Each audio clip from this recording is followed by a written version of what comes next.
অৰ্জুন দৈমাৰী ইয়াৰ মূৰত মালে নাই। বিজেপি দলৰ MCLA হাতে ভৰি ধৰি হাগ্ৰামা মহিলাৰীক টংলা মিউনিচিপালিটি বৰ্ডৰ চেয়াৰমেন হৈছে। আজিৰ দিনটোলৈকে তাৰ যাত্ৰা হোৱা নাই। টংলা মিউনিচিপালিটিৰ অধীনত চেয়াৰমেন ডাঙৰীয়াৰ যাত্ৰা হোৱা নাই। এক টুকুৰা শিল বালি তেওঁ দিব পৰা নাই। কিন্তু বেলেগ আনিলে তেওঁ হিংসা কৰে। বেলেগ আনিলে তেওঁ হিংসা কৰে। তেওঁলোকৰে প্ৰতিনিধি যোৱা 5 বছৰ এই সমষ্টিত দিগন্ত বৰুৱা EM আছিল। এইবাৰো 2 নম্বৰী কৰি জিকিছে। এই সমষ্টিৰ তেওঁৱে প্ৰতিনিধি 2 নম্বৰী কৰি জিকিছে দিগন্ত বৰুৱা। 100 বাৰ। মানে আপুনি আছিলে তেখেতৰ বিৰুদ্ধে? মইতো কেণ্ডিডেট আছিলোঁ না। 18,500 মই পাইছোঁ।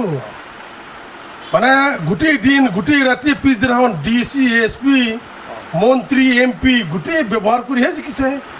এতিয়া কথাটো হৈছে কি, এই 4 নম্বৰ 3 নম্বৰ আৰু 4 নম্বৰ ৱাৰ্ডত এটা সূতা দিব পৰা নাই। চেয়াৰমেনৰ এটাই অভিযোগ, মোৰ নাম নিলিখিলে, মোক নামাতিলে, এইটো অভিযোগ।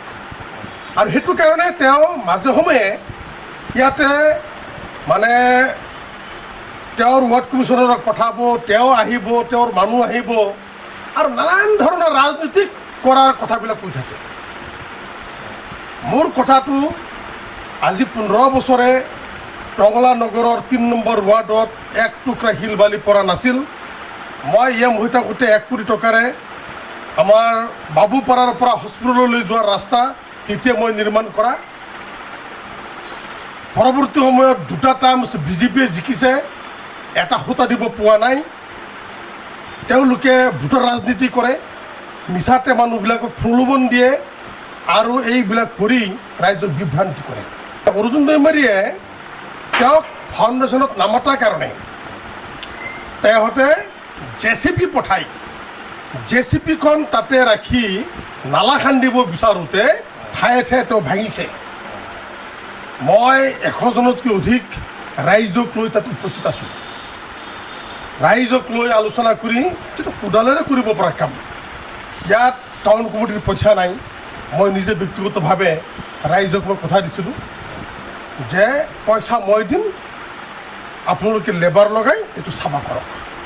কিন্তু সেইটো আওকাণ কৰি অৰ্জুন দৈমাৰী তেখেতৰ টাউন কমিটিৰ চাংগুবাংগুবিলাকে JCB ব্যৱহাৰ কৰি ৰাস্তাটো ভাঙিছে।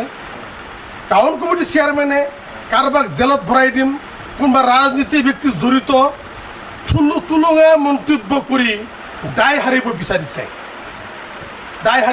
অৰ্জুন দৈমাৰীক 1 টকাৰ কেপাচিটি টংলা নগৰ অঞ্চলত কাম কৰাৰ নাই।